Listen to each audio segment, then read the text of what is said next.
جو اس وقت تیل کی کمپنیاں ہیں پاکستان میں ان کا جو منافع سامنے آیا ہے مارچ کے اندر وہ 113 ارب روپے ہے سالانہ، 113 ارب روپے، ٹھیک ہے جی۔ اس کے ساتھ ساتھ اگر آپ آئی پی پیز کا دیکھیں تو 2024 میں ان کا 1 کھرب سے زیادہ منافع تھا۔ جو بینک ہیں کمرشل بینکس ان کا 600 ارب سے زیادہ منافع آیا ہے، اور 2023 کے اندر پارلیمنٹری کمیٹی نے یہ کہا تھا کہ کم از کم 65 ارب کی کرپشن ہوئی ہے۔ جو عسکری ادارے ہیں ان کا تقریباً $60 بلین کی ملکیت ہے، تقریباً آپ کا 1,500 ارب روپیہ بنتا ہے۔ اور یو این ڈی پی کی رپورٹ کے مطابق جو سالانہ مراعات مل رہی ہے ساری اشرافیہ کو وہ 2700 ارب روپے ہے۔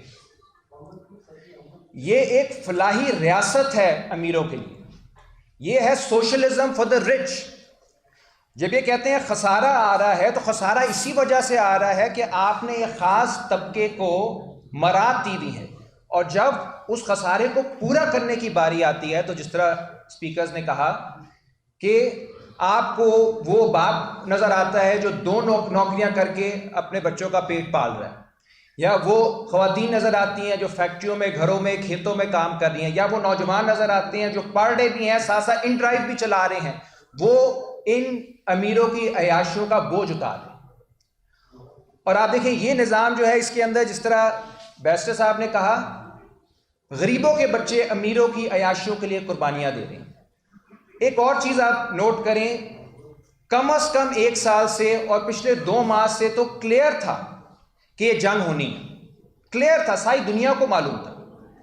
حکومت سے پوچھیں کہ کیا پلاننگ تھی؟ کیا آپ نے کہا کہ جی ہم قربانی پوری ایز اے قوم قربانی دیں گے، کوئی ہم اپنا ایسی معاشی منصوبہ بندی کریں گے جسے وار اکانومی کہتے ہیں، جس میں جو بوجھ ہے وہ عوام تک نہ آئے؟ شروع میں انہوں نے دعوے کیے کہ ہم نے پلاننگ کی، مگر ان کی اصل پلاننگ اس وقت کچھ اور تھی، کسی اور چیز میں مصروف تھے۔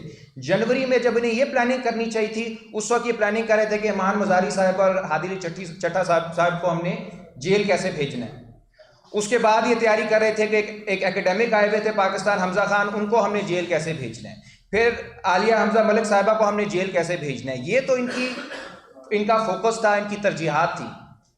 تو ایسے موقع پہ جب آپ کو یہ سوچنا چاہیے تھا کہ ملک کی معیشت کیا کیا بنے گا، بڑے تاریخی سوال آپ پہ آ گئے ہیں، تاریخ نے ایک بڑا بوجھ آپ پہ ڈالا تھا، آپ نے ثابت کیا کہ آپ بہت ہی چھوٹے لوگ تھے، آپ اس کے قابل ہی نہیں تھے جو تاریخ نے آپ پہ بوجھ ڈالا تھا۔ ایک آخری بات میں کروں، ایران میں آج جو جدوجہد ہو رہی ہے، جو مزاحمت ہو رہی ہے، اس کی سب سے بڑی وجہ ہے کہ جو ایران میں تو پاکستان سے بہت زیادہ بحران ہے نا، وہاں پہ تو بمباری ہو رہی ہے، وہاں پہ تو ان کا انفراسٹرکچر تباہ کیا جا رہا ہے، ان کے بچوں کو شہید کیا جا رہا ہے، لیکن عوام کیوں آج بھی اعتماد کر رہی ہے؟ کیونکہ سب سے پہلے قربانی وہاں کی لیڈرشپ نے دی تھی۔ امام علی خامنہ سب سے پہلے شہید ہوئے تھے، علی لاریجانی شہید ہوئے ہیں، تمام لیڈرشپ جو ہے وہ اپنے آپ کو فرنٹ لائن پہ لے کر آ رہی ہے قربانی دینے کے لیے، اپنے بچے بھی ان کے شہید ہوئے، ان کے پوتے نواسے بھی شہید ہوئے۔ یہ جب عوام دیکھتی ہے کہ ٹھیک ہے لیڈر بھی کر رہے ہیں تو کوئی ایسی مشکل نہیں ہے، پھر ہم بھی قربانی دینے کے لیے تیار ہیں۔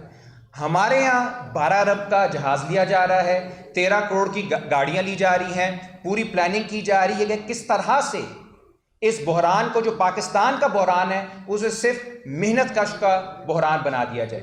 آج ہمیں تحریک تحفظ عیان پاکستان کی طرف سے بھی، اور جس طرح secretary general P T I barrister Salman Akram Raja صاحب نے کہا ہے جو سب ملک کی سب سے بڑی پارٹی ہے، ان کی طرف سے بھی کلیئرلی یہ میسج دینا پڑے گا کہ جو آپ نے فلاحی ریاست بنائی ہوئی ہے اشرافیہ کے لیے، جس کا مقصد یہ بن گیا ہے کہ غریبوں کے بچوں کو قربان کرنا ہے امیروں کی عیاشیوں کے لیے، اس فلاحی ریاست کو توڑا جائے اور حقیقی فلاحی ریاست بنائی جائے جس میں مزدوروں کو، کسانوں کو، غریبوں کو، محنت کشوں کو تحفظ حاصل ہو، اور ہم یہ کہیں کہ قربانی دینے کے لیے ہم بھی تیار ہیں، محنت کش بھی تیار ہے، مڈل کلاس بھی تیار ہے، لیکن اس بار اکیلی قربانی نہیں دیں گے، اس بار قربانی جاگیرداروں کو بھی دینی پڑے گی، ججوں کو بھی دینی پڑے گی، جرنیلوں کو بھی دینی پڑے گی، سیاستدانوں کو بھی دینی پڑے گی۔ بہت بہت شکریہ۔ جی ایک باری باری باری باری باری باری باری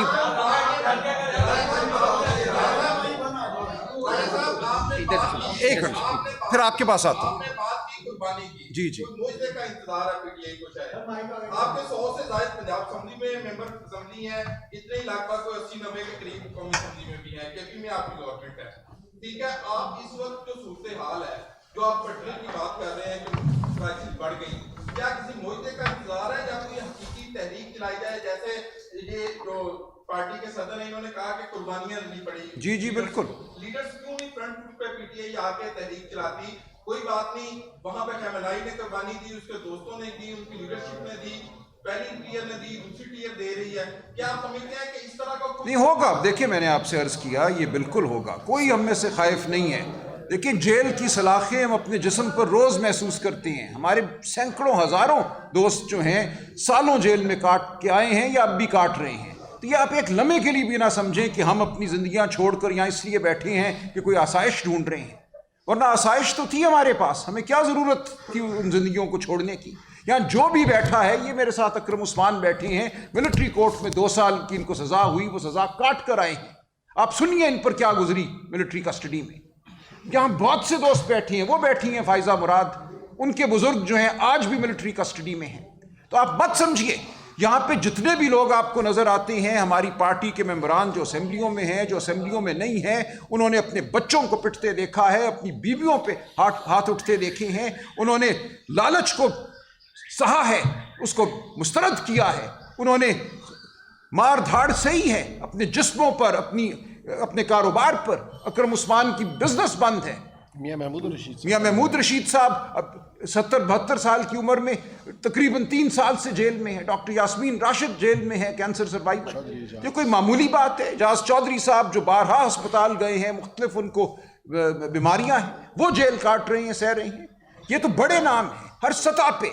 मैं 10 दिन पहले मंसूरा लाहौर में एक घर गया, एक माँ से मिला, गुलाब बीबी से, जिसके 26 साल बेटे को उठाया गया एक रीट्वीट करने पर, और इतना जबर और ऐसा खौफ का आलम पैदा किया गया उस खानदान के लिए कि उसकी बीवी ताब ना ला सकी, नौमर बीवी हार्ट अटैक से फौत हो गई, छोटा बच्चा उसको मैंने गोद में बिठाया।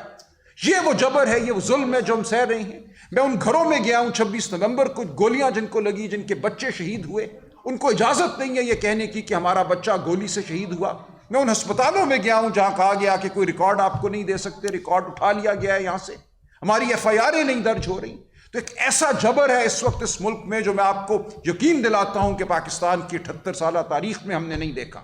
लेकिन हम उठेंगे इसके खिलाफ। हम क्यों बैठे ये जो बात कर रहे हैं, हम किसी की खुशनुदी के लिए ये बात कर रहे हैं? ये बताएं आज सुबह जो अर्ली रिएक्शन आया PTI का, जो हमें मौसूल हुआ अर्ली रिएक्शन, उसके अंदर एक लाइन ये इस्तेमाल की गई थी कि PTI ये जो सोशल टेररिज्म हुआ है, इसके इकोनॉमिक टेररिज्म के खिलाफ प्रोटेस्ट के लिए बाहर निकलेगी। आप लीगल सेक्रेटरी जी बिल्कुल होगा, लीगल सेक्रेटरी जनरल कोई मुफ्त एहतजाज की कॉल दे, बिल्कुल देंगे। देखें हम महंगाई मार्च भी करेंगे, हम इस पे एक ऑल पार्टीज कॉन्फ्रेंस बुला रहे हैं अगले 1-2 दिनों में। कहाँ होगी उसका डिटेल्स आप तक आ जाएंगी। उसके बाद हम पूरे मुल्क को, हम ताजर जो तंजीमें हैं, जो किसानों की तंजीमें हैं, जो लेबर की तंजीमें हैं, मजदूरों की, सबको कॉल देंगे। ये एक पूरी कौम का मसला है, ये सियासी मसला नहीं रहा। ये हमारी खुराक का, हमारी ग़िज़ा का, हमारी ज़िंदगियों का मसला है अब ये। इसलिए पूरी कौम को हम कॉल देंगे और बिल्कुल हम निकलेंगे। राजा साहब ये बता दें कि आपने अपने 3.5 साल दौर में क्यों बैसाखी के जरिए आए, क्यों आपने ट्रेड यूनियन पर पाबंदी खत्म नहीं की? देखिए जी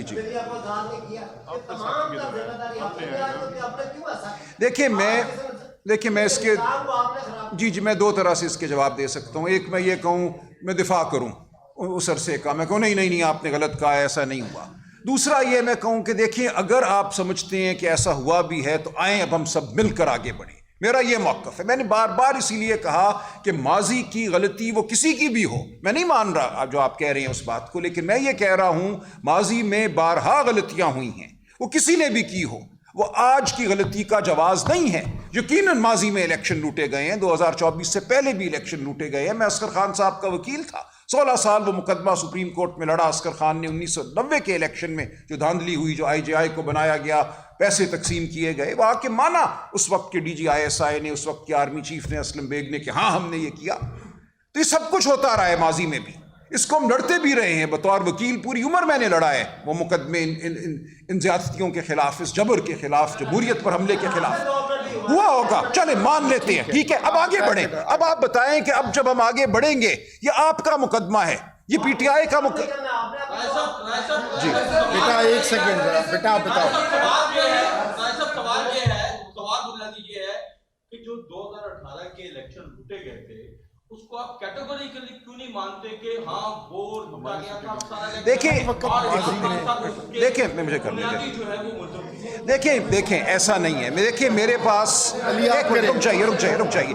देखिए आपको अगर कोई उससे खुशी हासिल होती है दिली, तो वो खुशी मैं आपको अता आज नहीं करूंगा। मकसद आज जो है वो आज की जो सूरत हाल है उसको लेकर आगे बढ़ना है। मैंने कह दिया कि माजी में जितनी भी गलतियां हुई हैं वो आज का जवाब नहीं है, और मेरी नजर में दो अली सर आप पटियाला की बाइक क्या तहरीक चलाने लगे हैं, क्योंकि इमरान खान साहब की फैमिली तो ये कह रही है कि जी देखें, आपने जलसे का भी ऐलान किया, तो क्या इक्विटी है? देखिए ये सब चीजें देखें, ये सब चीजें इकट्ठी हो रही हैं। 7 अप्रैल को अलीमा बीबी की तरफ से कॉल है, बहनों की तरफ से कॉल है, तंजीमी ओहदेदारान के हवाले से।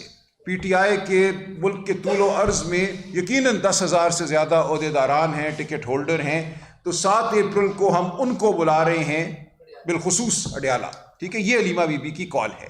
उसके अलावा जो आए वो आए। उसके बाद सुहेल आफरीदी साहब ने रिहाई मूवमेंट के सरबराह की हैसियत से एक ऐलान किया है, हम लियाकत बाग पिंडी में 9 अप्रैल को जलसा करना चाहते हैं, उसके लिए दरख्वास्त हमने दे दी है। वो दरख्वास्त अगर कबूल नहीं होती तो फिर क्या लाया अमल होगा ये आपके सामने आ जाएगा। लेकिन ये बात अब बिल्कुल वाज़े है कि ये मुकदमा हमें सड़कों पर लड़ना है।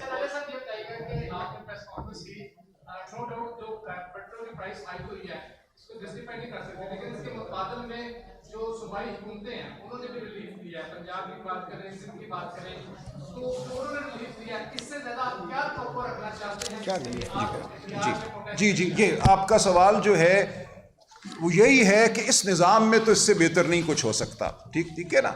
यहीं से मैंने बात शुरू की थी कि इस निज़ाम में सख्त ही नहीं है गरीब को कुछ देने की।